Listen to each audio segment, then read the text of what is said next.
نائب وزیر اعلیٰ سریندر چودھری اور کابینی وزیر ستیش شرما نے جموں میں نیشنل کانفرنس کی طرف سے منعقدہ ایک پروگرام میں شرکت کی۔ کارکنوں کی بڑی تعداد نے شرکت کی۔ چودھری نے کہا کہ انہیں اسمبلی اجلاس کے دوران قرارداد پیش کرنے کا موقع ملا جس میں خصوصی حیثیت کی بحالی کا مطالبہ کیا گیا تھا۔ انہوں نے کہا کہ زمین اور ملازمتوں کے تحفظ پر زور دیا گیا ہے۔ چودھری نے کہا کہ انہوں نے صرف قانونی حقوق اور خصوصی حیثیت کی بحالی کا مطالبہ کیا ہے جو کہ جموں کے لوگوں کے مفاد میں ہے۔ مرکزی حکومت نے ریاستی حیثیت کی بحالی اور دیگر قانونی حقوق کا وعدہ کیا ہے۔ چودھری نے کہا کہ انہیں جموں کے لوگوں کے لیے وہی احساس ہے جیسا کہ B J P M L As کا ہے۔ انہوں نے کہا کہ مختلف شعبوں میں باہر کے لوگوں کو بہت سے ٹھیکے ملے ہیں اور مقامی لوگوں کو بالکل نظر انداز کر دیا گیا ہے۔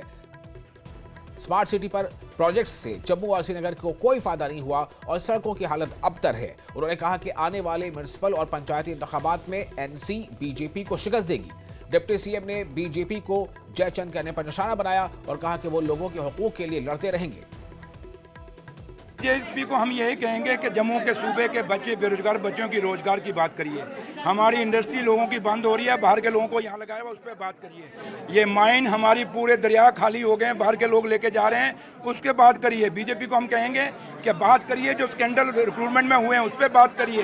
آج یہاں ہاسپٹلوں کی کنڈیشن پہ اس پہ بات کریے۔ بی جے پی مدعوں پہ بات نہیں کر رہی۔ یہاں لوگوں کو آج بجلی کے بل کتنے آ رہے ہیں اس پہ بی جے پی بات نہیں کر رہی۔ لوگوں کو پینے کا پانی نہیں مل رہا اس پہ بی جے پی بات نہیں کر رہی۔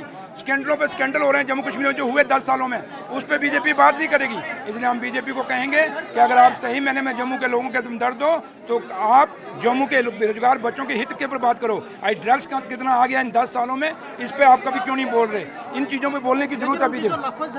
اپنے لوگوں کی حق کی بات رکھنے کے لیے اگر ہمیں کوئی جے چند کہے، غدار کہے، ہمیں وہ بھی منظور ہے، لیکن سریندر چودھری کا منہ بند نہیں کر سکتے۔ میں اپنے لوگوں کی، اپنے بے روزگار بچوں کی، انڈسٹریلسٹوں کی، دکانداروں کی، کسانوں کی، مزدوروں کی، ڈیلی ویجروں کی، ہر بندے کی بات میں ضرور رکھوں گا، کیونکہ میرے لیڈر کی ڈاکٹر فاروق عبداللہ صاحب اور عمر عبداللہ صاحب کی ہدایت ہے کہ ہم نے لوگوں کی بات کرنی ہے، ان کی باتیں ہم نے نہیں کرنی۔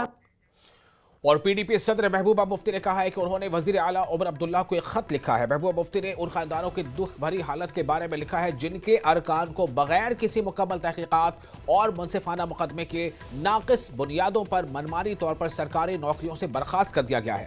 محبوبہ مفتی نے امید جتائی ہے کہ عمر عبداللہ ایسے خاندانوں کے دکھوں کو کم کرنے کے لیے انسانی ہمدردی کا خیال رکھیں گے۔ مفتی نے لکھا ہے کہ ایسے خاندان کو کافی پریشانیوں کا سامنا ہے، اس لیے وزیر اعلیٰ ہونے کے ناطے عمر عبداللہ کو ان کی برطرفی پر نظر ثانی کرنی چاہیے۔ انسانیت کی بنیاد پر ان کے اہل خانہ کی مدد کی جائے اور نئی پالیسی بنائی جائے تاکہ آئندہ ایسے اقدامات نہ اٹھائے جائیں۔